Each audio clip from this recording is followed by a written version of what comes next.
Live, sir. Going? Yes, sir.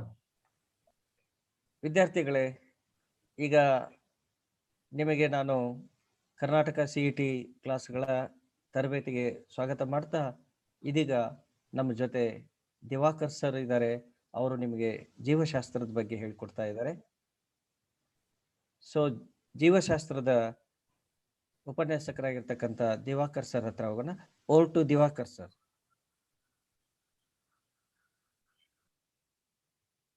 ನಮಸ್ಕಾರ. ಎಲ್ಲ ವಿದ್ಯಾರ್ಥಿಗಳಿಗೂ ಫ್ರೀ ಆನ್ಲೈನ್ KCET ತರಗತಿಗಳಿಗೆ ಸ್ವಾಗತವನ್ನು ಬಯಸುತ್ತೇನೆ. ನಾನು ದಿವಾಕರ SK, ಜೀವಶಾಸ್ತ್ರ ಉಪನ್ಯಾಸಕ, ಸರ್ಕಾರಿ ಪದವಿ ಪೂರ್ವ ಕಾಲೇಜು ದೊಮ್ಮಲೂರು, ಬೆಂಗಳೂರು ಇಲ್ಲಿ ಕಾರ್ಯನಿರ್ವಹಿಸ್ತಾ ಇದ್ದೇನೆ. ನಾವು ಇಂದಿನ ದಿನ ಚರ್ಚೆ ಮಾಡತಕ್ಕಂತ chapter molecular basis of inheritance. ನೋಡಿ, ಈ ಚಾಪ್ಟರ್ ಅರ್ಥ ಆಗ್ಬೇಕು ಅಂತ ಹೇಳಿದ್ರೆ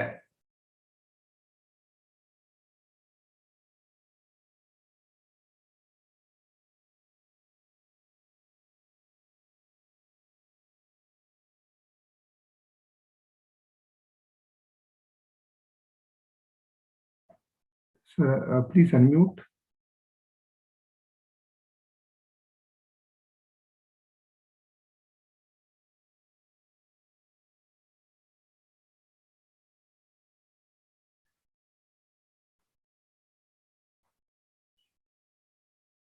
ಅಡಚಣೆಗಾಗಿ ಕ್ಷಮೆ ಇರಲಿ.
ಕೆಲವೇ ನಿಮಿಷಗಳಲ್ಲಿ ಕ್ಲಾಸ್ ಕಂಟಿನ್ಯೂ ಆಗುತ್ತೆ.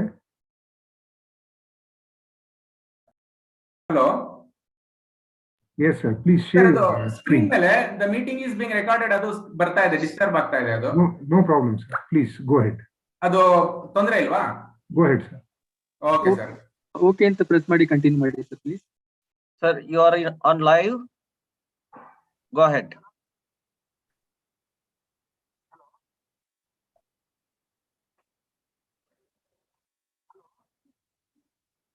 ಸೊ ಇಂದಿನ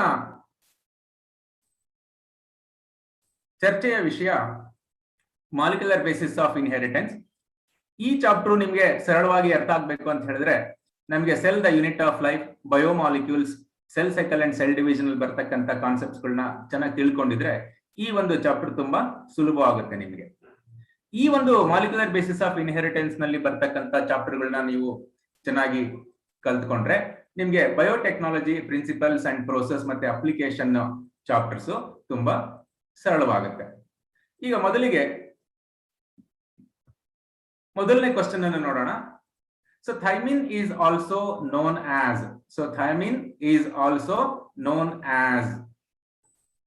ನೋಡಿ, ಥೈಮಿನ್ ಅಂತ ಹೇಳಿದ್ರೆ ನೈಟ್ರೋಜಿನಸ್ ಬೇಸ್ ಅಂತ ಅದು ಗ್ರೂಪ್ ಅಲ್ಲಿ ಸೇರಿಸಿದ್ದೇವೆ. It is made up of one ring, ಅಂದ್ರೆ ಒಂದು 6 ಮೆಂಬರ್ಡ್ ರಿಂಗ್ ಇರುತ್ತೆ. In that first and third position ಅಲ್ಲಿ ನೈಟ್ರೋಜನ್ ಇರುತ್ತೆ. So in addition to this thymine which is in nitrogenous base group, even other nitrogenous basis ಸಹ ಇರುತ್ತೆ. ಅವುಗಳನ್ನ ಪ್ಯೂರೈನ್ and ಪಿರಮಿಡೈನ್ ಅಂತ 2 group ಮಾಡಿರ್ತೇವೆ. ಸೊ ಪ್ಯೂರೈನ್ಸ್ ಅಲ್ಲಿ 2 ಇರುತ್ತೆ, ಅಡಿನೈನ್, ಗ್ವಾನೈನ್, ಪಿರಮಿಡಿನ್ ಅಲ್ಲಿ ಸೈಟೋಸಿನ್, ಥೈಮೈನ್, ಯುರಾಸಿಲ್ ಇರುತ್ತೆ. ಈ ಯುರಾಸಿಲ್ ಬಂದು 2,4-ಡೈಆಕ್ಸಿ ಪಿರಮಿಡೈನ್. ಈ ಮೀಥೈಲ್ ಆ ಯುರಾಸಿಲ್ ಜೊತೆ ಸೇರ್ಕೊಂಡಾಗ ಏನಾಗುತ್ತೆ, it becomes thymine, that to be at the 5th position. Ethyl ಅಲ್ಲ, ಸೊ ಮೀಥೈಲ್ ಸೇರ್ಕೊಂಡ್ರೆ ಅದು ಥೈಮೈನ್ ಆಗುತ್ತೆ. Hence thymine is also known as, ಆ ಥೈಮೈನ್ ಅನ್ನ ನಾವು 5-methyl uracil ಅಂತ ಕರೀತೇವೆ. So even other nitrogenous bases, you can see all pyrimidine are single ring structures. Purines are 2 ring structures, heterocyclic, monocyclic ಅಂತ ಕರೀತೇವೆ. So thymine is also known as 5-methyl uracil. So ಕೆಲವು ಸರಿ the nitrogenous base present only in RNA ಅಂತ ಕೇಳಿದಾಗ RNA ಅಲ್ಲಿ uracil nitrogenous base ಮಾತ್ರ ಇರುತ್ತೆ, DNA ಅಲ್ಲಿ ಥೈಮೈನ್ ಮಾತ್ರ ಇರುತ್ತೆ. So other 3 are common, adenine, guanine and cytosine. So ಎರಡನೇ ಪ್ರಶ್ನೆ ನೋಡಿ, the repeating units are monomers of DNA are ಅಂತ ಇದೆ. The repeating units are monomers of DNA. Options ಅಲ್ಲಿ ನ್ಯೂಕ್ಲಿಯೋಸೈಡ್ಸ್, ನ್ಯೂಕ್ಲಿಯೋಟೈಡ್ಸ್, ರೈಬೋನ್ಯೂಕ್ಲಿಯೋಟೈಡ್ಸ್, ಡಿಆಕ್ಸಿರೈಬೋನ್ಯೂಕ್ಲಿಯೋಟೈಡ್ಸ್ ಅಂತ ಇದೆ. ನೋಡಿ nucleosides. So nucleoside is a product formed by the joining of pentose sugar with nitrogenous base. Pentose sugar nitrogenous base ಸೇರ್ಕೊಂಡ್ರೆ nucleosides ಬರುತ್ತೆ. But these nucleosides cannot act as monomers for DNA or even any other polymeric substances. ಆದ್ರಿಂದ so it cannot act as a monomer of DNA. So to this nucleoside, when phosphate is attached, it forms the nucleotide. Pentose sugar nitrogenous base phosphate ಸೇರ್ಕೊಂಡ್ರೆ nucleotide ಆಗುತ್ತೆ. So ನಾವು ಹಿಂದಿನ question ಅಲ್ಲಿ ನೋಡಿದ್ದೇವೆ 2 ಪ್ಯೂರೈನ್ ಇರುತ್ತೆ, 3 ಪಿರಮಿಡೈನ್ ಇರುತ್ತೆ ಅಂತ ಹೇಳಿ. ಈ ಪೆಂಟೋಸ್ ಶುಗರ್ ಅಲ್ಲೂ ನೈಟ್ರೋಜಿನಸ್ ಬೇಸ್ ತರನೇ 2 ಶುಗರ್ ಪೆಂಟೋಸ್ ಶುಗರ್ ಇರುತ್ತೆ. ಒಂದು ರೈಬೋಸ್ ಶುಗರ್, ಇನ್ನೊಂದು ಡಿಆಕ್ಸಿ ರೈಬೋಸ್ ಶುಗರ್. ಈ ರೈಬೋಸ್ ಶುಗರ್ ಜೊತೆ adenine, guanine, cytosine, uracil combine ಆಗುತ್ತೆ. ಡಿಆಕ್ಸಿ ರೈಬೋಸ್ ಜೊತೆ ಅಡಿನೈನ್, ಗ್ವಾನೈನ್, ಸೈಟೋಸಿನ್, ಥೈಮೈನ್ ಕಂಬೈನ್ ಆಗುತ್ತೆ. ಸೊ ಥೈಮೈನ್ ರೈಬೋಸ್ ಶುಗರ್ ಜೊತೆ ಕಂಬೈನ್ ಆಗಲ್ಲ. ಸೊ ಕೆಲವು ಕಂಡೀಷನ್ಸ್ ಎಲ್ಲ ಆಗುತ್ತೆ, ಬಟ್ ಇನ್ ಜನರಲ್ ಆಗಲ್ಲ ಅಂತ ಹೇಳಿದ್ದೇವೆ. So uracil will not combine with deoxy ribose. ಅದರಿಂದ ಈ ನ್ಯೂಕ್ಲಿಯೋಸೈಡ್ಸ್ ಆಗಲಿ ನ್ಯೂಕ್ಲಿಯೋಟೈಡ್ಸ್ ಆಗಲಿ depending on the type of the pentose sugar like ribose ಅಥವಾ ಡಿಆಕ್ಸಿ ರೈಬೋಸ್, ಅದೇ ರೀತಿ ಈ ನೈಟ್ರೋಜಿನಸ್ ಬೇಸಸ್ಗಳು ಯಾವುದು ಅದ್ರ ಜೊತೆ ಕಂಬೈನ್ ಆಗುತ್ತೆ ಅನ್ನೋದ್ರ ಮೇಲೆ ನಮಗೆ 4 types of nucleosides of RNA and 4 types of nucleosides of DNA ಅಂತಾನು ಬರುತ್ತೆ. ಆದ್ರೆ ಈ ನ್ಯೂಕ್ಲಿಯೋಸೈಡ್ಸ್ ಅಲ್ಲಿ ಯಾವುದು ರೈಬೋಸ್ ಶುಗರ್ ಜೊತೆ ಸೇರ್ಕೊಂಡ್ರೆ ಅದು ಅಡಿನೋಸೈನ್, ಗ್ವಾನೋಸೈನ್, ಸೈಟಿಡಿನ್, ಯುರಿಡಿನ್ ಆಗುತ್ತೆ. It is A nucleoside. But ribose sugar ಜೊತೆ ಸೇರ್ಕೊಂಡಿರೋದ್ರಿಂದ ಅದು ನ್ಯೂಕ್ಲಿಯೋಸೈಡ್ಸ್ ಆಫ್ RNA ಅಂತ ಹೇಳಿದ್ರೆ ನ್ಯೂಕ್ಲಿಯೋಸೈಡ್ಸ್ ಅಷ್ಟೇ. ಅದೇ ರೀತಿ ಡಿಆಕ್ಸಿರೈಬೋಸ್ ಜೊತೆ ಅಡಿನೈನ್, ಗ್ವಾನೈನ್, ಸೈಟೋಸಿನ್, ಥೈಮೈನ್ ಸೇರ್ಕೊಂಡ್ರೆ deoxy adenosine, deoxy guanosine, deoxy cytidine, deoxy thymidine. So INE, DINE ಅದು ಪ್ಯೂರೈನ್ ಅಂಡ್ ಪಿರಿಮಿಡಿನ್ ಅನ್ನ ಸೂಚಿಸುತ್ತೆ. ಸೊ ಅದೇ ರೀತಿ ನ್ಯೂಕ್ಲಿಯೋಟೈಡ್ಸ್ ಅಂತ ಬಂದಾಗ ಅಡಿನೋಸಿನ್ ಮಾನೋಫಾಸ್ಫೇಟ್, ಗ್ವಾನೋಸಿನ್ ಮಾನೋಫಾಸ್ಫೇಟ್, ಸೈಟಿಡಿನ್ ಮಾನೋಫಾಸ್ಫೇಟ್, ಯುರಿಡಿನ್ ಮಾನೋಫಾಸ್ಫೇಟ್ ಬರುತ್ತೆ. ಇದು RNA ಅಲ್ಲಿ. ಸೊ DNA ಆದ್ರೆ deoxy adenosine monophosphate, deoxy guanosine monophosphate, deoxy cytidine monophosphate, deoxy thymidine monophosphate. ಇಲ್ಲಿ ಈ ಡಿಆಕ್ಸಿ ರೈಬೋಸ್ ಇದ್ರೆ ಏನಾಗುತ್ತೆ, ಡಿಆಕ್ಸಿ ರೈಬೋನ್ಯೂಕ್ಲಿಯೋಟೈಡ್ಸ್ ಆಗುತ್ತೆ. ರೈಬೋಸ್ ಶುಗರ್ ಇದ್ರೆ ರೈಬೋನ್ಯೂಕ್ಲಿಯೋಟೈಡ್ಸ್ ಆಗುತ್ತೆ. ಈ repeating units are monomers of DNA ಅಂತ ಕೇಳಿದಾಗ ಇಲ್ಲಿ deoxy ribose sugar 4 different types of nitrogenous bases ಮತ್ತೆ ಫಾಸ್ಫೇಟ್ ಸೇರ್ಕೊಂಡ್ರೆ ಡಿಆಕ್ಸಿ ರೈಬೋನ್ಯೂಕ್ಲಿಯೋಟೈಡ್ಸ್ ಆಗುತ್ತೆ. So these acts as the monomers or repeating units of DNA. So not ribonucleotides or nucleotides. ಇವು ಮಾನೋಮರ್ಗಳೇ, ಆದ್ರೆ DNA Galla. Ribonucleotides are the monomers of RNA. Nucleotides are the monomers for generally nucleic acids ಅಂತ ಕರಿತೀವಿ. So nucleic acids RNA, DNA ಎರಡಿದೆ. Specific ಆಗಿ RNA ಅಲ್ಲಿ ribonucleotides ಇರುತ್ತೆ, DNA ಅಲ್ಲಿ deoxy ರೈಬೋನ್ಯೂಕ್ಲಿಯೋಟೈಡ್ಸ್ ಇರುತ್ತೆ. ಕ್ವಶನ್ ಏನಾದರೂ ಕೆಲವು ಸರಿ ಸಂದರ್ಭದಲ್ಲಿ ಜನರಲ್ ಆಗಿ name the repeating units of nucleotides ಅಂತ ನ್ಯೂಕ್ಲಿಕ್ ಆಸಿಡ್ಸ್ ಅಂತ ಕೇಳಿದಾಗ ನ್ಯೂಕ್ಲಿಯೋಟೈಡ್ಸ್, ರೈಬೋನ್ಯೂಕ್ಲಿಯೋಟೈಡ್ಸ್, ಡಿಆಕ್ಸಿರೈಬೋನ್ಯೂಕ್ಲಿಯೋಟೈಡ್ಸ್. ಇಷ್ಟು ಸಹ ಅದು ಕರೆಕ್ಟ್ ಆಗಿರುತ್ತೆ, ಯಾಕೆಂದ್ರೆ ಎರಡು ರೀತಿ ನ್ಯೂಕ್ಲಿಕ್ ಆಸಿಡ್ಸ್ ಇರೋದ್ರಿಂದ, RNA ಮತ್ತೆ DNA. Hence the correct option for this question is deoxyribonucleotides. So DNA ಅಲ್ಲಿ 4 ಡಿಆಕ್ಸಿರೈಬೋನ್ಯೂಕ್ಲಿಯೋಟೈಡ್ಸ್ ಗಳು ಬೇರೆ ಬೇರೆ ನಂಬರ್ ಅಲ್ಲಿ ಸೇರ್ಕೊಂಡು DNA ಆಗುತ್ತೆ. RNA ಬೇರೆ 4 ರೈಬೋನ್ಯೂಕ್ಲಿಯೋಟೈಡ್ಸ್ ಗಳು ಒಂದು ಡೆಫಿನೆಟ್ ನಂಬರ್ ಅಲ್ಲಿ ಸೇರ್ಕೊಂಡು RNA ಮಾಲಿಕ್ಯೂಲ್ ಆಗುತ್ತೆ. Next question. So the correct statement, select the correct statement in the given below anta ide.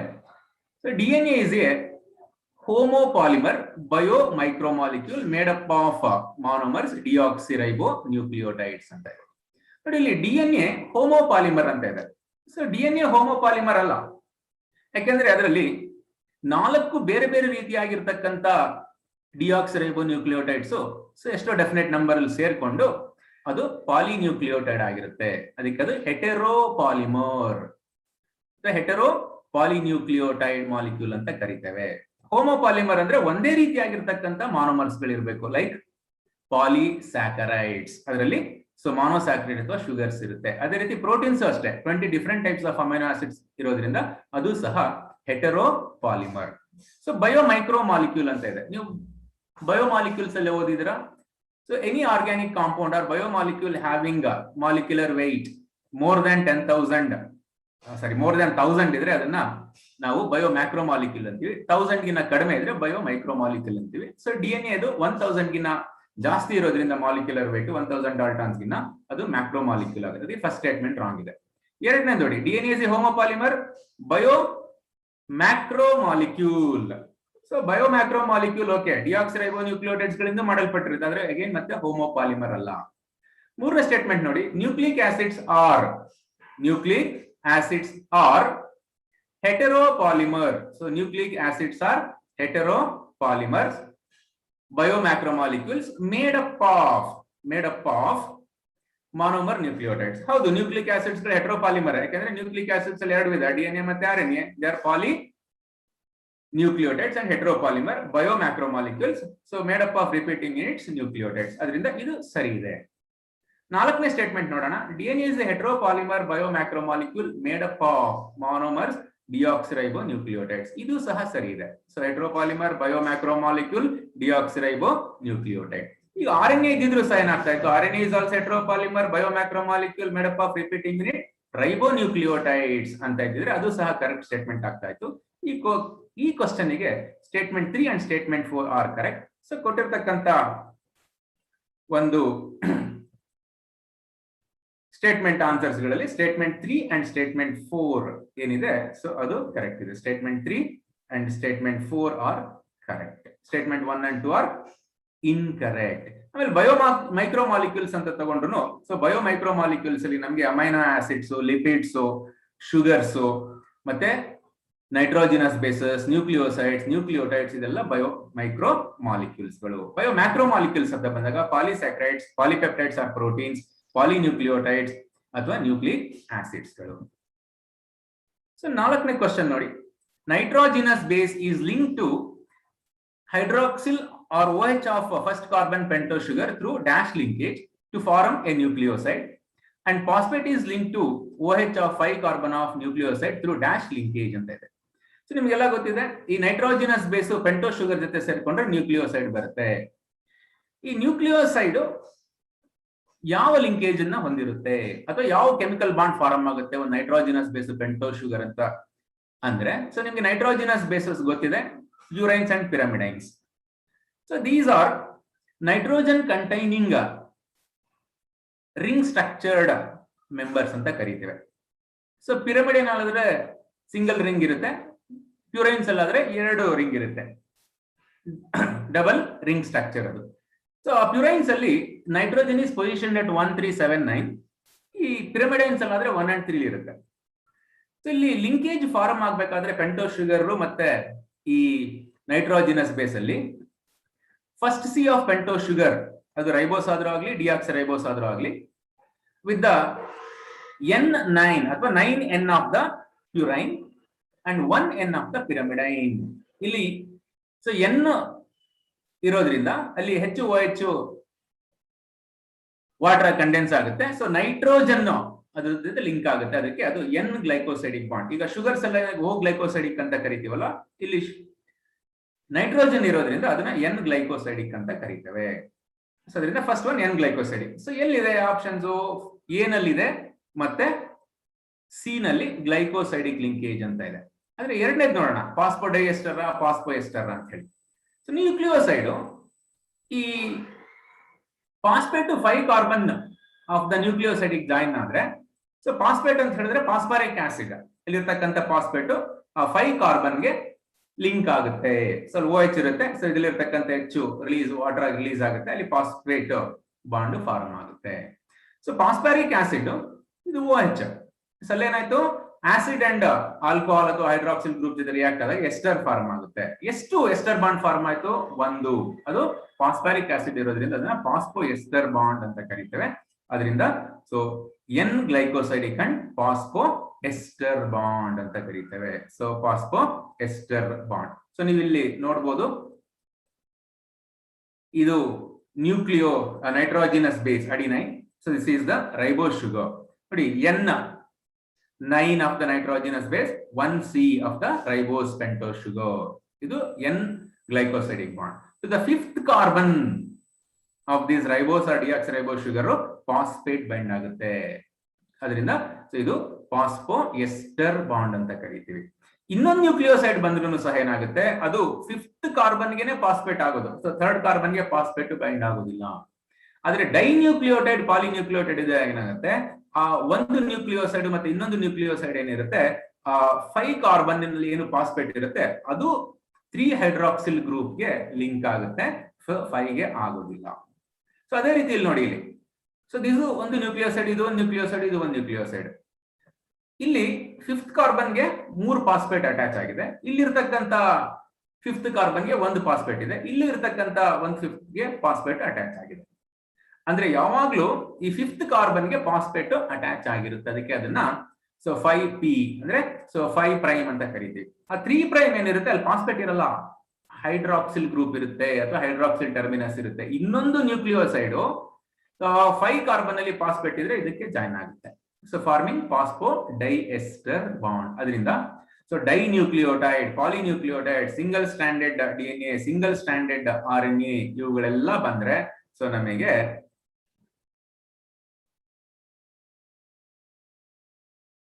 N glycosidic bond ಫಾಸ್ಫೋಡೈಎಸ್ಟರ್ ಇರುತ್ತೆ. ಬರೀ ಒಂದು ನ್ಯೂಕ್ಲಿಯೋಟೈಡ್ ಆದ್ರೆ ಎನ್ ಗ್ಲೈಕೋಸೈಡಿಕ್ ಫಾಸ್ಫೋಎಸ್ಟರ್ ಬರುತ್ತೆ.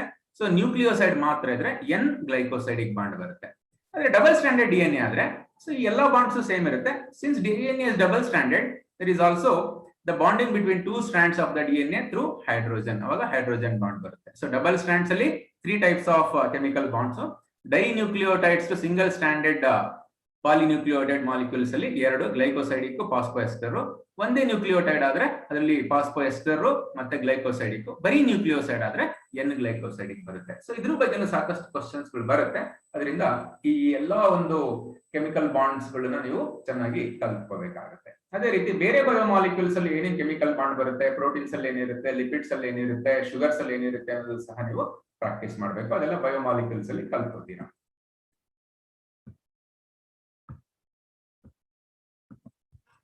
Next, so lambda bacteriophage as dash in its DNA ಅಂತ ಇದೆ.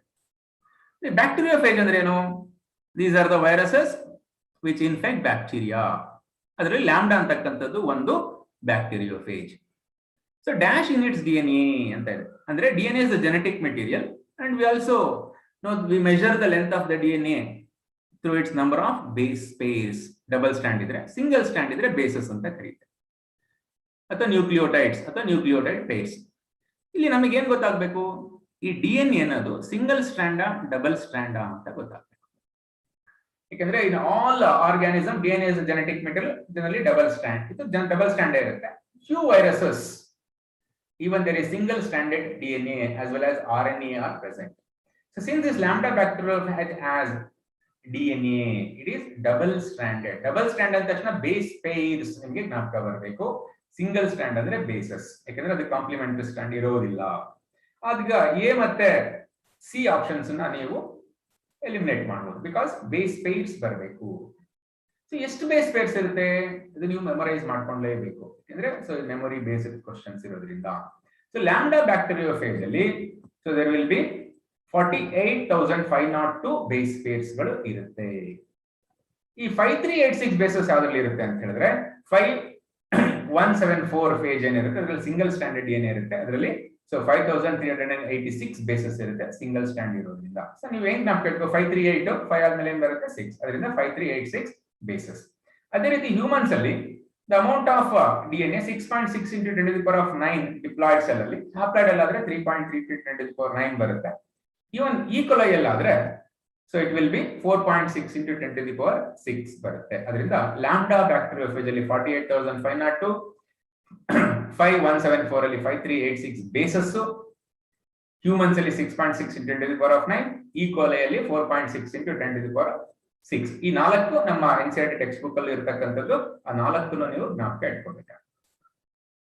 Next, given figure depicts the model of double helix proposed by Watson and Crick. Select the option that shows correct measurement of A, B, C and D. So ಈ A, B, C, D ಏನಿದೆ so ಅವುಗಳ correct measurement ನ so identify ಮಾಡಿ ಅಂತ ಇದೆ. ನೋಡಿ ಇಲ್ಲಿ ಈ ವ್ಯಾಟ್ಸನ್ ಕ್ರಿಕ್ ಪ್ರಕಾರ DNA is a double stranded helically coiled structure. The strands are made up of alternative molecule of sugar and phosphate linked through phosphodiester bond ಅಂತ ಕಲ್ತ್ಕೊಂಡಿದ್ದಾರೆ. So the dimensions ಅಂತ ಬಂದಾಗ the width of the DNA is same. It will be 20 angstrom ಅಥವಾ 2 nanometer. ಈ distance ಏನಿದೆ ಇದನ್ನ length per helical turn ಅಂದ್ರೆ ಒಂದು complete turn ಏನಿದೆ ಅದನ್ನ length per helical turn guide pitch of the helix ಅಂತ ಕರೀತೇವೆ. ಇದರ ಲೆಂತ್ ಬಂದು 34 angstrom ಇರುತ್ತೆ ಅಥವಾ 3.4 nanometer ಇರುತ್ತೆ. ಈ ಪಿಚ್ ಆಫ್ ದ ಹೆಲಿಕ್ಸ್ ಅಲ್ಲಿ ಎಷ್ಟಿರುತ್ತೆ ಅಂದ್ರೆ 10 ಬೇಸ್ ಪೇರ್ಸ್ ಇರುತ್ತೆ. ಈ ಒಂದು ನ್ಯೂಕ್ಲಿಯೋಟೈಡ್ ಇನ್ನೊಂದು ನ್ಯೂಕ್ಲಿಯೋಟೈಡ್ ಪೇರ್ ನಡುವೆ ಇರತಕ್ಕಂಥ ಡಿಸ್ಟೆನ್ಸ್ ಇಂಟರ್ ನ್ಯೂಕ್ಲಿಯೋಟೈಡ್ ಡಿಸ್ಟೆನ್ಸ್ ಅಂತ ಕರೀತೇವೆ. ಇಲ್ಲಿ ವಿಡ್ತ್ 20 angstrom ಅಥವಾ 2 nanometer. ಸೊ 2 nanometer ಇದರಲ್ಲಿ ಇದೆ, ಇಲ್ಲಿ 20 ಇದೆ, ಇಲ್ಲಿ 20 angstrom ಇದೆ. ಅದರಿಂದ 2 nanometer ಮತ್ತೆ 3.4 nanometer pitch of the helix ಇಲ್ಲಿ ಎರಡು ಕರೆಕ್ಟ್ ಇದೆ. ಮತ್ತೆ inter nucleotide distance 10 base pairs ಬರೋದ್ರಿಂದ 3.4 nanometer ಡಿವೈಡ್ ಮಾಡಿದ್ರೆ 0.34 ಬರುತ್ತೆ. Hence D is 0.34 nanometer. Hence the correct option is the first option. So first option correct ಇದೆ. ಮತ್ತೆ ಈ DNA ಸ್ಟ್ರಕ್ಚರ್ ಇಲ್ಲಿ ನೋಡಿ. So 34 angstrom 20 angstrom major group minor group. ಆಮೇಲೆ ಒಂದು ಅವಾಗ ನಾವು ಹೇಳಿದ ಹಾಗೆ ಸೊ ಇಲ್ಲಿ ನೋಡಿ ಈ ಏನು 5 ಕಾರ್ಬನ್ ಇದೆ ಇಲ್ಲಿ ಫಾಸ್ಫೇಟ್ ಜಾಯಿನ್ ಆಗುತ್ತೆ ಅಥವಾ ಫಾಸ್ಫೇಟ್ ಸೇರ್ಕೊಳ್ಳುತ್ತೆ. ಈ 3 ಪ್ರೈಮ್ ಹೈಡ್ರಾಕ್ಸಿಲ್ ಗ್ರೂಪ್ ಇದೆ, ಅದ್ರ ಕಾಂಪ್ಲಿಮೆಂಟರಿ ಸ್ಟ್ಯಾಂಡ್ ಬಂದು ಇಲ್ಲಿ 5C ಇರುತ್ತೆ. ಇದಕ್ಕೆ ಫಾಸ್ಫೇಟ್ ಬೇಕಾದ್ರೆ ಜಾಯಿನ್ ಆಗ್ಬೋದು, ಬಂದು ಒಂದೇ ಫಾಸ್ಫೇಟ್ ಇರುತ್ತೆ ಏನೋ ಅದು ಜಾಯಿನ್ ಆಗುತ್ತೆ. ಸೊ ಇಲ್ಲಿ 3 ಹೈಡ್ರಾಕ್ಸಿಲ್ ಟರ್ಮಿನಸ್ ಇದೆ, ಅದರಿಂದ so 5 to 3. So this is 5 to 3 antiparallel ಅಂತ ಕರೀತೇವೆ. So antiparallel nature of the DNA double helical stand. ಮತ್ತೆ the two strands are joined through hydrogen bonds obeying Chargaff's base complementarity rule. ಹಂಗೆ so base ಈಕ್ವಿವೆಲೆನ್ಸ್ rule ಬರುತ್ತೆ. So ಇದು DNA structure details. ಮತ್ತೆ ಈ question ಗೆ related answer so option E. So next, sixth question. So if DNA has 10 pitch of the helices, the length of DNA will be ಅಂತ ಇದೆ. ಈಗ ತಾನೇ ನೋಡಿದ್ವಿ ಒಂದು ಪಿಚ್ ಆಫ್ ದ ಹೆಲಿಕ್ಸ್ ಅಲ್ಲಿ ಎಷ್ಟಿರುತ್ತೆ 34 angstrom ಇರುತ್ತೆ.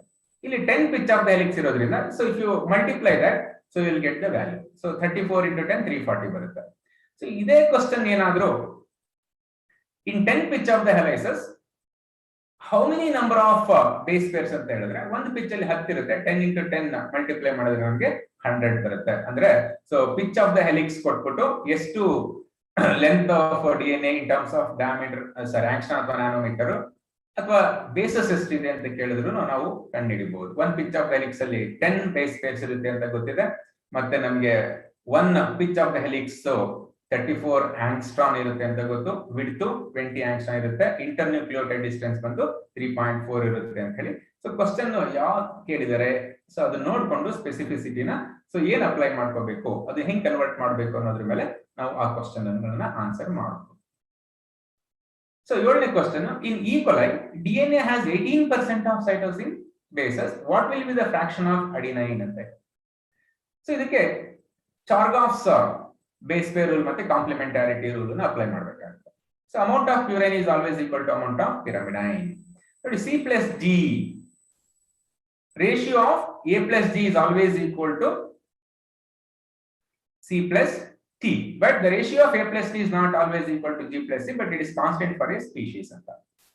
ಇವಾಗ ಅಡಿನೈನ್ ಎಷ್ಟಿರುತ್ತೋ ಥೈಮಿನ್ ಅಷ್ಟೇ ಇರುತ್ತೆ because of the ಕಾಂಪ್ಲಿಮೆಂಟಾರಿಟಿ.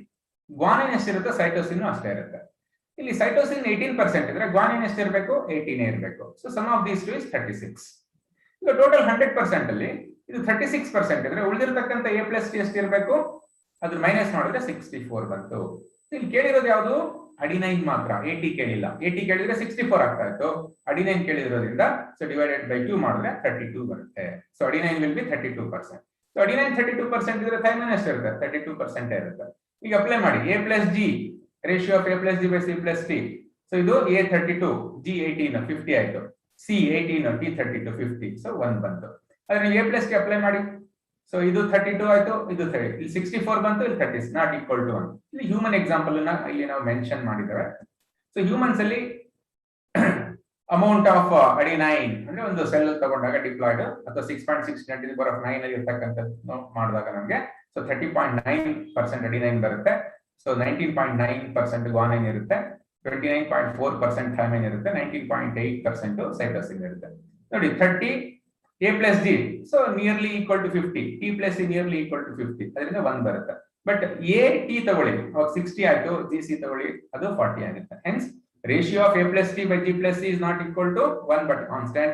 Ratio of A plus G by C plus T is equal to 1. So 8ನೇ question ನೋಡೋಣ.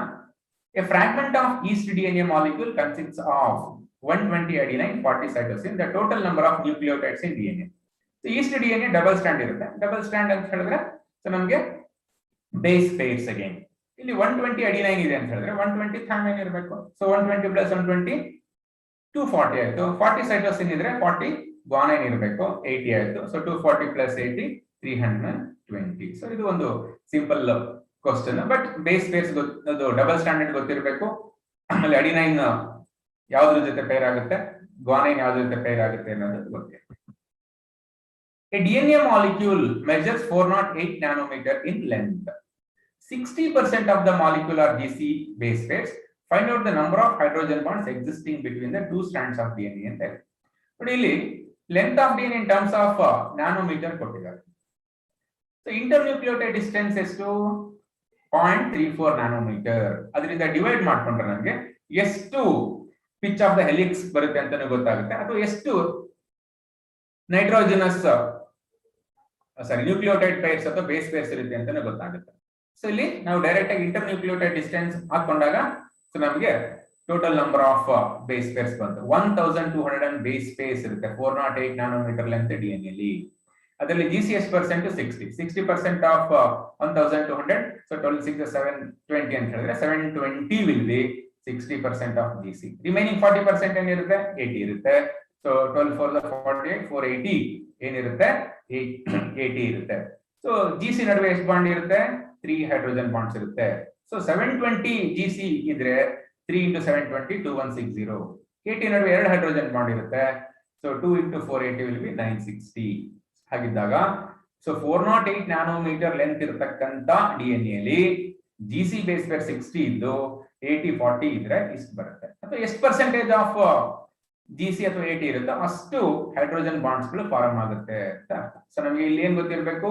ಇಡೀ DNA structure, dimension, Chargaff's base complementarity rule ಇದೆಲ್ಲ ಗೊತ್ತಿದ್ರೆ ಈ ಕ್ವಶನ್ ಅನ್ನು ಆನ್ಸರ್ ಮಾಡೋದಕ್ಕೆ ಸುಲಭ ಆಗುತ್ತೆ. ಸೊ ಬೇರೆ ಬೇರೆ ಪರ್ಸೆಂಟೇಜ್ ಕೊಟ್ಟಾಗ ಸೊ ಅದು GC ಎಷ್ಟಿದೆ 80 ಎಷ್ಟಿದೆ, GC ಜಾಸ್ತಿ ಇದ್ದಷ್ಟು ಏನಾಗುತ್ತೆ ಹೈಡ್ರೋಜನ್ ಬಾಂಡ್ಸ್ ಗಳು ಜಾಸ್ತಿ ಇರುತ್ತೆ, 80 ಜಾಸ್ತಿ ಇದ್ದಷ್ಟು ಹೈಡ್ರೋಜನ್ ಬಾಂಡ್ಸ್ ಗಳು ಕಡಿಮೆ ಆಗುತ್ತೆ. ಯಾಕಂದ್ರೆ 80 ಅಲ್ಲಿ 2 ಇರುತ್ತೆ, GC ಅಲ್ಲಿ 3 ಇರೋದ್ರಿಂದ. So 3120. Okay. Next, 10th question. The given flow chart represents the flow of genetic information between biomolecules. Identify the processes 1, 2, 3 and 4 ಅಂತ ಇದೆ. So this is the central dogma of molecular biology given by Francis Crick. ಏನ್ ಹೇಳುತ್ತೆ ಅದು?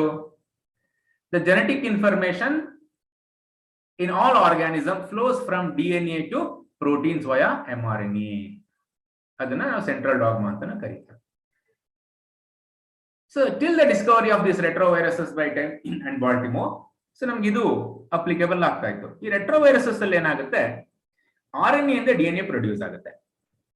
ಅಂದ್ರೆ ಈ RNA ಇಂದ ಬರ್ಬೇಕು, protein ಬರ್ಬೇಕು, ಆದ್ರೆ ಹಿಂದಕ್ಕೆ ಹೋಗ್ತಾ ಇದೆ. RNA ಇಂದ DNA ಬಂದು ನಂತರ RNA ಬಂದು ನಂತರ ಪ್ರೋಟೀನ್ ಬರುತ್ತೆ. ಅದಕ್ಕೆ ಇದು ರಿವರ್ಸ್ ಡಾಗ್ಮಾ ಅಂತ ಕರೀತಾರೆ. ಸೊ ಅದನ್ನ ಟೆಮಿನಿಸಮ್ ಅಂತ ಕರೀತಾರೆ. ಸೊ DNA ಇಂದ DNA ಕಾಪೀಸ್ ಪ್ರೊಡ್ಯೂಸ್ ಆದ್ರೆ ಅದನ್ನ ರೆಪ್ಲಿಕೇಶನ್ ಅಂತ ಕರೀತೇವೆ. ಸೊ ರೆಪ್ಲಿಕೇಶನ್ ಈ ಮೂರಲ್ಲೂ ಇದೆ. Synthesis of RNA or copying of genetic information present on one of the strand of DNA into RNA ನ ನಾವು ಟ್ರಾನ್ಸ್ಕ್ರಿಪ್ಷನ್ ಅಂತ ಕರೀತೇವೆ. ಎರಡನೇದು ಟ್ರಾನ್ಸ್ಕ್ರಿಪ್ಷನ್ ಬರಬೇಕು.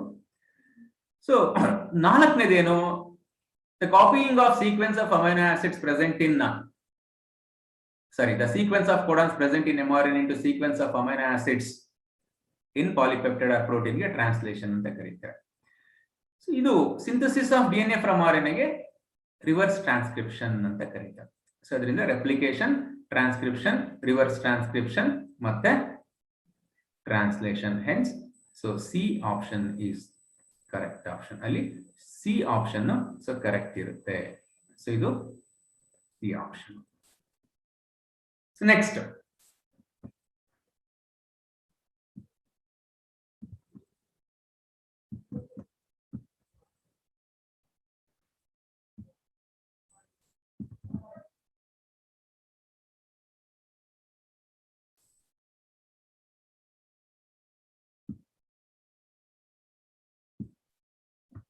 the dash number of nucleosomes are required to pack 6.6 into 10 to the power of 9 base pairs of human DNA ಅಂತ. So ಇದು diploid cell ಅಲ್ಲಿ ಇರತಕ್ಕಂಥದ್ದು. ಎಷ್ಟು ನ್ಯೂಕ್ಲಿಯೋಸೋಮ್ಸ್ ಬೇಕು ಅಂತ ಹೇಳಿ, ಈ ಪ್ಯಾಕೇಜಿಂಗ್ ಆಫ್ DNA ಗೆ ನಮಗೆ ನ್ಯೂಕ್ಲಿಯೋಸೋಮ್ಸ್ ಗಳು ಬೇಕು. ನ್ಯೂಕ್ಲಿಯೋಸೋಮ್ಸ್ ಗಳ ಸಹಾಯದಿಂದ DNA ನಮ್ಮ ನ್ಯೂಕ್ಲಿಯಸ್ ಅಲ್ಲಿ ಪ್ಯಾಕೇಜ್ ಆಗುತ್ತೆ. So these ನ್ಯೂಕ್ಲಿಯೋಸೋಮ್ಸ್ are made up of an atomer of histone and an H1 linker histone. ಇದು ನ್ಯೂಕ್ಲಿಯೋಸೋಮ್ಸ್ ಗಳು. ಎಷ್ಟು ನ್ಯೂಕ್ಲಿಯೋಸೋಮ್ಸ್ ಗಳು ಬೇಕು ಅಂತ ಹೇಳಿದ್ರೆ, ಸೊ ಒಂದು ನ್ಯೂಕ್ಲಿಯೋಸೋಮ್ ಸುತ್ತ 200 ಬೇಸ್ ಪೇರ್ಸ್ DNA ರ್ಯಾಪ್ ಆಗುತ್ತೆ. ಯಾಕಂದ್ರೆ these nucleosomes are net negatively charged due to histone proteins and DNA is net negatively charged, nucleosome net positively charged ಇರೋದ್ರಿಂದ so they wrap around these nucleosomes. ಒಂದು nucleosome ಸುತ್ತ ಎಷ್ಟಿರುತ್ತೆ, 200 base pairs including the linker DNA. So if you divide the 6.6 10 to the power of 9 by 200 ಅಥವಾ 2 into 10 to the power 2, so you will get the value 3.3 into 10 to the power 7. ಯಾಕಂದ್ರೆ ನಮಗೆ 200 base pairs rap ಆಗುತ್ತೆ ಅಂತ ಗೊತ್ತು ಒಂದು nucleosome ಮೇಲೆ. So ಇಷ್ಟು 6.6 into 10 to the power of 9 rap ಆಗಬೇಕು ಅಂತ ಹೇಳಿದ್ರೆ ನಮಗೆ 3.3 into 10 to the power 7 ನ್ಯೂಕ್ಲಿಯೋಸೋಮ್ಸ್ ಗಳ ಅವಶ್ಯಕತೆ ಇದೆ.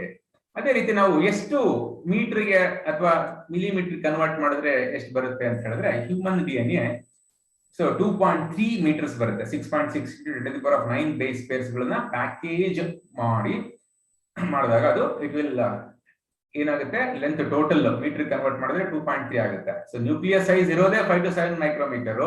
2.3 ಮೀಟರ್ಸ್ ಅಕಾಮಡೇಟ್ ಮಾಡಕ್ ಆಗುತ್ತಾ? ಇಲ್ಲ. ಅದಕ್ಕೆ ಅದೇನಾಗಬೇಕು, it has to condense to 1000 times.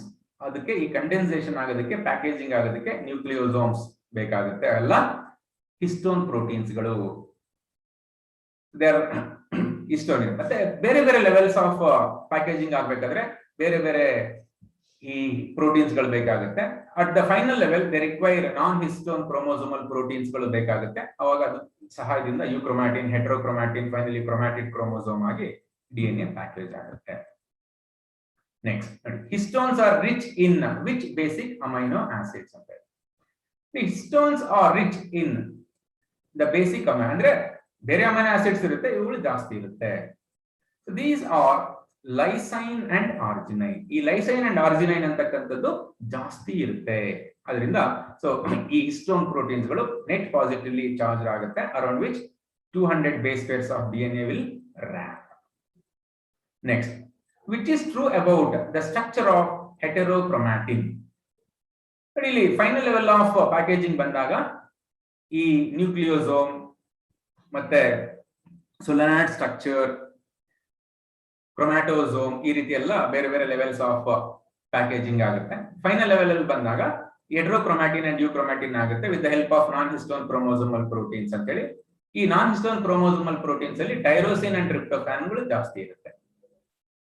So ಇವುಗಳ ಸಹಾಯದಿಂದ ಏನಾಗುತ್ತೆ, so DNA are this chromatin fiber finally condensed into metaphase chromosome.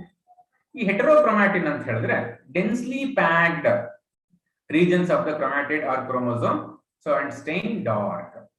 ಅದರಿಂದ option is densely packed and stain dark. ಇಲ್ಲಿ ನೋಡಬಹುದು different levels of packaging. So DNA ನ್ಯೂಕ್ಲಿಯೋಸೋಮ್ಸ್ ಗಳ ಸಹಾಯದಿಂದ ಅದು rap ಆಯ್ತು. ಸೊ ಸಾಕಷ್ಟು ನ್ಯೂಕ್ಲಿಯೋಸೋಮ್ಸ್ ಗಳೆಲ್ಲ ರ್ಯಾಪ್ ಆಗಿ ಅಥವಾ ಅದೆಲ್ಲ ಕಾಯಿಲ್ ಆಗಿ so it forms chromatin fibre. ಮತ್ತೆ ಇವುಗಳೆಲ್ಲ ಕಾಯಿಲ್ ಆದ್ರೆ loop domains. So finally euchromatin, heterochromatin and chromatid ಆಗುತ್ತೆ. 2 nanometer width is the DNA, so 1400 nanometer metaphase chromosome agi package agutte. So they become so shorter and shorter and condensed to get fit into the nucleus. Next, the transforming principle in Griffith's experiment was detected. So how the statement ಗಳ ಸಹಾಯ ಅಥವಾ ಈ ಯಾವ experiment ಗಳ ಸಹಾಯದಿಂದ ಅವನು identify ಮಾಡ್ತಾನೆ ಅಂತ ಹೇಳಿ. It's very simple. So when he used the mixture of heat killed S strain and live R strain, he discovered the transforming principle. ಅವನೇನು ನೋಡ್ತಾನೆ, ಹೀಟ್ ಕಿಲ್ಡ್ ಎಸೋಸ್ಟ್ರೈನ್ ಒಂದನ್ನೇ ಯೂಸ್ ಮಾಡಿದಾಗ mice was dead. Live R strain inject ಮಾಡಿದಾಗ alive ಇತ್ತು. So ಯಾಕೆ heat killed S strain inject ಮಾಡಿದಾಗ ಅದು ಬದುಕಿತ್ತು ಅಂತ ಹೇಳಿದ್ರೆ, even that is virulent, heat killed ಮಾಡಿದ್ರಿಂದ ಏನಾಯ್ತು, ಇನ್ಆಕ್ಟಿವ್ ಆಯ್ತು, ಅದರಿಂದ mice was alive. Since R strain is avirulent, it will not cause any pneumonia. So ಅದರಿಂದ ಮೈಸ್ ವಾಸ್ ಅಲೈವ್. ಇಂಡಿಪೆಂಡೆಂಟ್ ಆಗಿ ಯೂಸ್ ಮಾಡಿದಾಗ ಮೈಸ್ ವಾಸ್ ಅಲೈವ್ ಈ ಎರಡು ಕೇಸಲ್ಲಿ. ಸೊ ಮಿಕ್ಸ್ಚರ್ ಆಗಿ ಯೂಸ್ ಮಾಡಿದಾಗ ಏನಾಯ್ತು, it was dead. And even he recovered some live R strain Streptococcus pneumoniae cells. ಅದರಿಂದ ಏನ್ ಕನ್ಕ್ಲೂಡ್ ಮಾಡ್ತಾನೆ, so apparently there is some biomolecule transferred from heat killed S-strain to live R strain and transformed or converted them into S-strain ಅಂತ ಹೇಳ್ತಾನೆ. But he could not able to extract or isolate that biochemical transforming principle ಇದೆ ಅಂತ ಹೇಳ್ತಾನೆ. ಅದರಿಂದ so based on the fourth set of experiment or statement, he confirms transforming principle.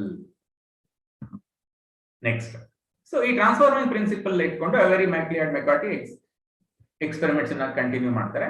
So read carefully the below given statement and choose the incorrect answer from the options ಅಂತ. Incorrect options.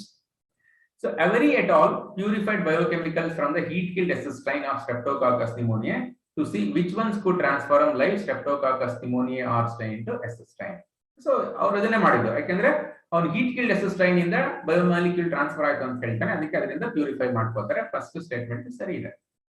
ಎರಡನೇ statement ನೋಡಿ, they discovered that RNA from S strain bacteria caused R strain bacteria to become transformed ಅಂತ ಇದೆ ನೋಡಿ. So ಇದು RNA ಅಲ್ಲ, they discovered that DNA from S strain, ಅದು heat killed S strain bacteria caused R strain bacteria to become transform. ಅದರಿಂದ so ಈ statement ಏನಿದೆ incorrect ಇದೆ.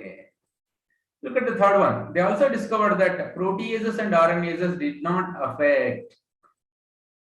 did affect transformation and so did affect transformation. The protease and RNase and protease acts on proteins, RNase act on RNA. So they did not affect transformation of the DNA. ಅದರಿಂದ ಈ ಒಂದು statement ಏನಿದೆ, so ಇದು incorrect ಇದೆ, ಇದು incorrect ಇದೆ, ಇದು incorrect ಇದೆ. ಲಾಸ್ಟ್ ಒನ್ ನೋಡೋಣ. Dilation with DNase did inhibit transformation. So DNase ಜೊತೆ ಟ್ರೀಟ್ ಮಾಡಿದಾಗ ಅದು ಟ್ರಾನ್ಸ್ಫಾರ್ಮೇಶನ್ ಇನ್ಹಿಬಿಟ್ ಮಾಡುತ್ತೆ, because DNase act on DNAs and digest them into fragments. ಆ ಫ್ರಾಗ್ಮೆಂಟೆಡ್ ಡಿಎನ್ಎ ಬಂದ್ರೆ ಆರ್ ಸ್ಟ್ರೈನ್ ಒಳಗಡೆ, so it cannot express and thereby they cannot be transformed into S strain. So ಈ statement ಸಹ ಸರಿ ಇದೆ. So statement 1 and statement 4 ಏನಿದೆ, so they R statement 2 and statement 3 are incorrect. Statement 1 and 4 are correct. I'll tell you the incorrect statement.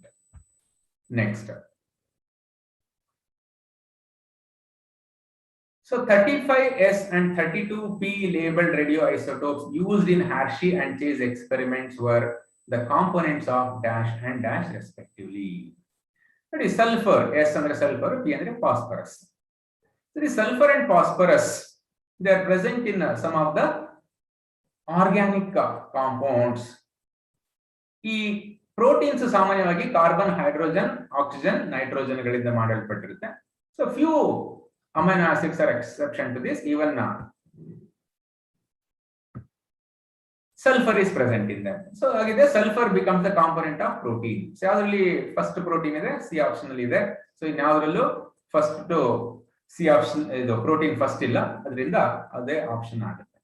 ಅದೇ ರೀತಿ phosphorus. So phosphorus is the component of nucleic acids. Carbon, hydrogen, oxygen, nitrogen, phosphorus ಇರುತ್ತೆ. ಅದರಿಂದ so DNA. So DNA is one of the nucleic acid along with RNA. ಅದರಿಂದ nucleic acids ಅಲ್ಲಿ phosphorus ಇರುತ್ತೆ, ಅಂದ್ರೆ DNA ಅಲ್ಲಿ, proteins ಅಲ್ಲಿ sulphur ಇರುತ್ತೆ. So there are 2 amino acids that contain sulfur, cysteine and methionine.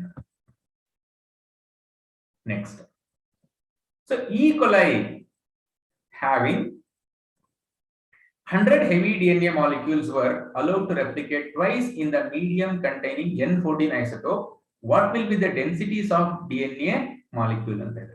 ಇಲ್ಲಿ 100 ಹೆವಿ ಇದೆ, ಅದನ್ನ 2 ಸೈಕಲ್ ಗ್ರೋ ಮಾಡ್ತಾರೆ ಲೈಟ್ ಐಸೋಟೋಪ್ ಅಲ್ಲಿ. ಸೊ 2 ಸೈಕಲ್ ಅಂದ್ರೆ ನಮಗೆ 100 ಇಂದ ಇದಿರೋದು 1 ಸೈಕಲ್ ಬಂದ್ರೆ 200 ಆಗುತ್ತೆ, ಇನ್ನೊಂದು ಸೈಕಲ್ ಅಂದ್ರೆ 400 ಆಗುತ್ತೆ. ಟೋಟಲ್ 400 ಬರುತ್ತೆ. ಅದರಲ್ಲಿ ಹೆವಿ ಎಷ್ಟು, ಹೈಬ್ರಿಡ್ ಎಷ್ಟು, ಲೈಟ್ ಎಷ್ಟು ಅಂತ ಹೇಳಿ ನಾವು ಐಡೆಂಟಿಫೈ ಮಾಡ್ತೀವಿ. ಇಲ್ಲಿ 2 ಸೈಕಲ್ಸ್ ನಾವು ಲೈಟ್ ಮೀಡಿಯಂ ಅಲ್ಲಿ ಗ್ರೋ ಮಾಡ್ತಿರೋದ್ರಿಂದ so that acts as the medium. So light medium. So first ನಾವು ಸೈಕಲ್ ಅಲ್ಲಿ ಗ್ರೋ ಮಾಡಿದಾಗ ಏನಾಗುತ್ತೆ, 100 ಹೆವಿ ಮತ್ತೆ 100 ಲೈಟ್ ಸೇರ್ಕೊಂಡ್ರೆ ಅದು ಏನಾಗುತ್ತೆ, 200 ಹೈಬ್ರಿಡ್ ಆಗುತ್ತೆ. ಸೊ 200 ಹೈಬ್ರಿಡ್ ಆದಾಗ ಫಸ್ಟ್ ಸೈಕಲ್ ಅಲ್ಲಿ 200 ಹೈಬ್ರಿಡ್ ಬಂತು. ಸೊ ನೆಕ್ಸ್ಟ್ ಇನ್ನೊಂದು ಸೈಕಲ್ ರೆಪ್ಲಿಕೇಟ್ ಆದಾಗ 400 ಬರುತ್ತಲ್ಲ. ಸೊ 200 ಹೈಬ್ರಿಡ್ ಇರುತ್ತೆ. ಸೊ ಅದೇನೈತೆ N15, N14 ಅದು ಮತ್ತೆ ಸಪರೇಟ್ ಆದಾಗ ಏನಾಗುತ್ತೆ, ಆ N14 ಅಲ್ಲೇ ಗ್ರೋ ಮಾಡ್ತಿರೋದ್ರಿಂದ ನಮಗೆ ಸೊ ಈ N15 ಜೊತೆ N14 ಸೇರ್ಕೊಳ್ಳುತ್ತೆ, ನಮ್ಗೆ ಮತ್ತೆ 200 ಹೈಬ್ರಿಡ್ ಇರುತ್ತೆ.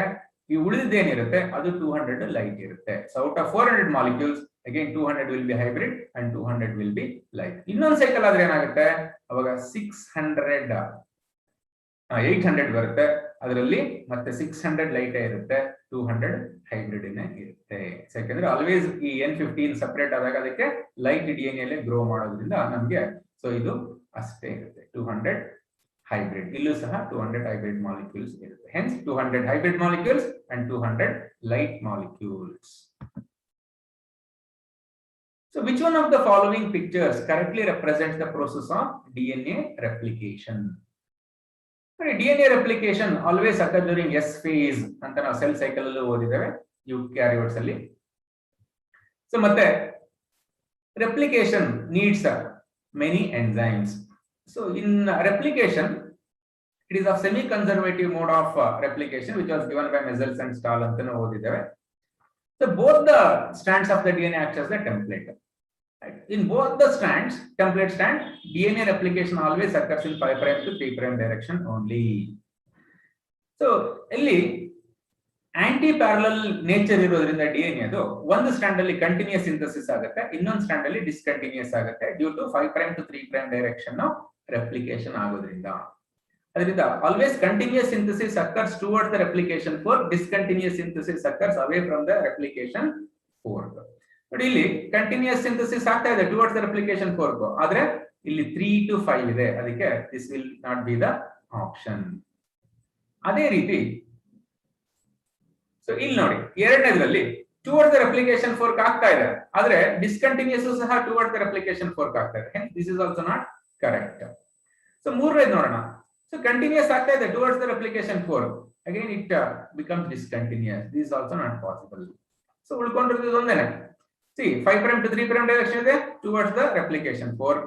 Again discontinuous away from the replication fork, again 5' to 3' direction, 3 ಇಲ್ಲಿ 5' to 3' template, ಇದು 3 to 5 template. So this is the correct one. Hence the correct option. So correct option ಏನಿದೆ, so that will be the D option. So D option correct.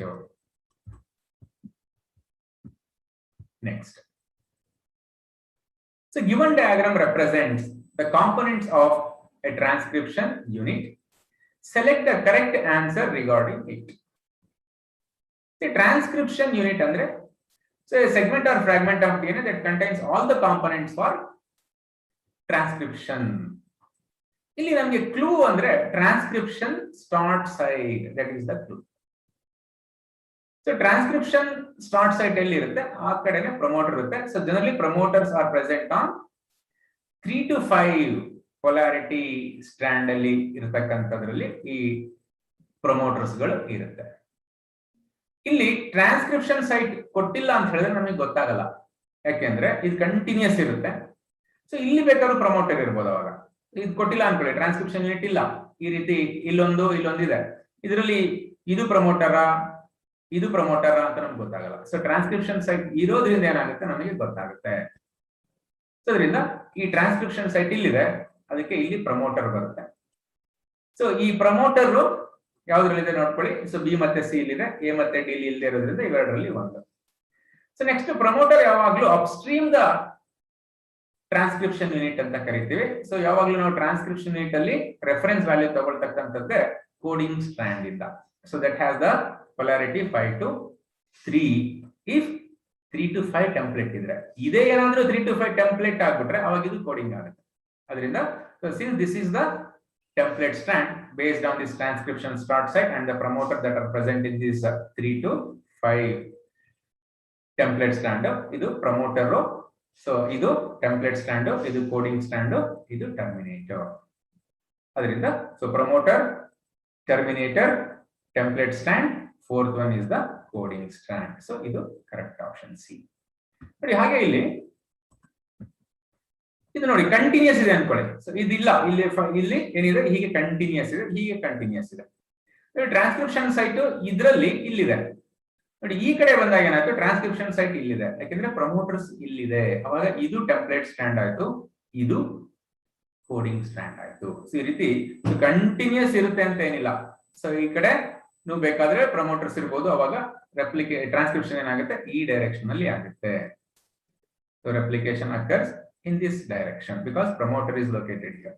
ಇಲ್ಲ ಆದ್ರೆ ಏನಾಗುತ್ತೆ ಈ ಕಡೆಯಿಂದ ಆಗುತ್ತೆ. ಅದರಿಂದ ಯಾವಾಗ್ಲೂ ನಾವು ಸೊ ಒಂದು DNA ಎಷ್ಟು ಲೆಂತ್ ಇರುತ್ತೆ ಅದ್ರಲ್ಲಿ ಎಷ್ಟು ಟ್ರಾನ್ಸ್ಕ್ರಿಪ್ಷನ್ ಯೂನಿಟ್ ಬೇಕಾದ್ರೂ ಇರ್ಬೋದು. ಇವಾಗ ಇಲ್ಲಿ ಪ್ರಮೋಟರ್ ಇತ್ತು, ಇಲ್ಲಿ ಎಂಡ್ ಆಯ್ತು, ಇಲ್ಲೇ ಪ್ರಮೋಟರ್ ಇರುತ್ತೆ ಅಂತ ಏನೂ ಇಲ್ಲ, ಇಲ್ಲೇ ಇರ್ಬೇಕು ಅಂತಾನೂ ಏನಿಲ್ಲ. ಸೊ ಈ ಕಂಟಿನ್ಯೂಷನ್ ಇರ್ತಕ್ಕಂತ ಟ್ರಾನ್ಸ್ಕ್ರಿಪ್ಷನ್ ಯೂನಿಟ್ ಅಲ್ಲಿ ಪ್ರಮೋಟರ್ಸ್ ಇಲ್ಲಿ ಬೇಕಾದ್ರೂ ಇರ್ಬೋದು, ಅವಾಗ ಅದು ಹಿಂಗೆ ಟ್ರಾನ್ಸ್ಕ್ರಿಪ್ಷನ್ ಆಗುತ್ತೆ. ಸೊ ಟ್ರಾನ್ಸ್ಕ್ರಿಪ್ಷನ್ ಡೈರೆಕ್ಷನ್ ಯಾವಾಗಲೂ 5' to 3'. Replication is also 5' to 3' direction. Even translation or protein synthesis is also so 5' to 3' direction ಅಲ್ಲೇ ಆಗುತ್ತೆ.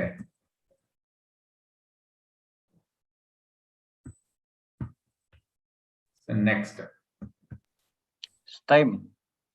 So the DNA strand acting as template has these base sequences AGC, TTC, GA ಅಂತ ಇದೆ ನೋಡಿ. ಯಾವಾಗ್ಲೂ ಈ template stand ಅಲ್ಲಿ ಏನು sequences ಗಳಿರುತ್ತೆ, so they are complementary to mRNA that is synthesise. ಇಲ್ಲಿ ಪೊಲಾರಿಟಿನ ನೋಡ್ಕೊಳ್ಳಿ, 3 to 5 ಪೊಲಾರಿಟಿನೂ ಕಾಂಪ್ಲಿಮೆಂಟರಿ ಇರಬೇಕು. ಇಲ್ಲಿ 3 ಇದ್ರೆ 5 ಇರಬೇಕು.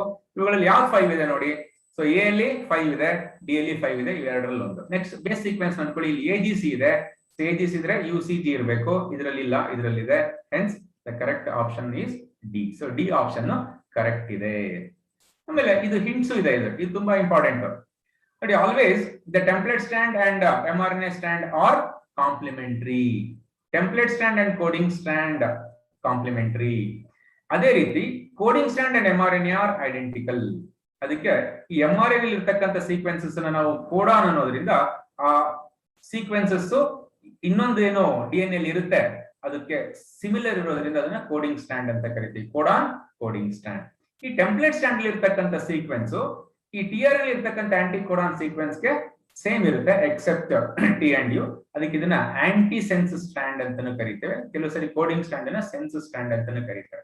So template strand mRNA are complementary, coding strand and mRNA are identical. ಅದೇ ರೀತಿ ಟೆಂಪ್ಲೇಟ್ ಸ್ಟ್ಯಾಂಡ್ ಮತ್ತೆ tRNA anti codon identical. Template strand ಮತ್ತೆ ಕೋಡಿಂಗ್ ಸ್ಟ್ಯಾಂಡ್ ಮತ್ತೆ tRNA ಏನಿರುತ್ತೆ ಅದು ಕಾಂಪ್ಲಿಮೆಂಟರಿ ಇರುತ್ತೆ. ಸೊ ಇದಿಷ್ಟು ಕ್ವಶನ್ಸ್ ಗಳು. So Thank you, sir. Thank you very much, sir. It is already time. Questions 20 questions discuss ಮಾಡೋದಕ್ಕೆ ಸಾಧ್ಯ ಆಯ್ತು ವಿದ್ಯಾರ್ಥಿಗಳ. ಸೊ ಇನ್ನ ಏನು ಈ ಕಾನ್ಸೆಪ್ಟ್ಸ್ ಗಳು ಬರುತ್ತೆ ಇದರಲ್ಲಿ. ಸೊ ಇನ್ನು ಮುಂದೆ ಉಳಿದಿರ್ತಕ್ಕಂಥದ್ದು transcription process, translation, enzymes involved ಅದೆಲ್ಲ ಇರುತ್ತೆ. ಈ ಚಾಪ್ಟರ್ ನ ಚೆನ್ನಾಗಿ ಓದ್ಕೊಳ್ಳಿ.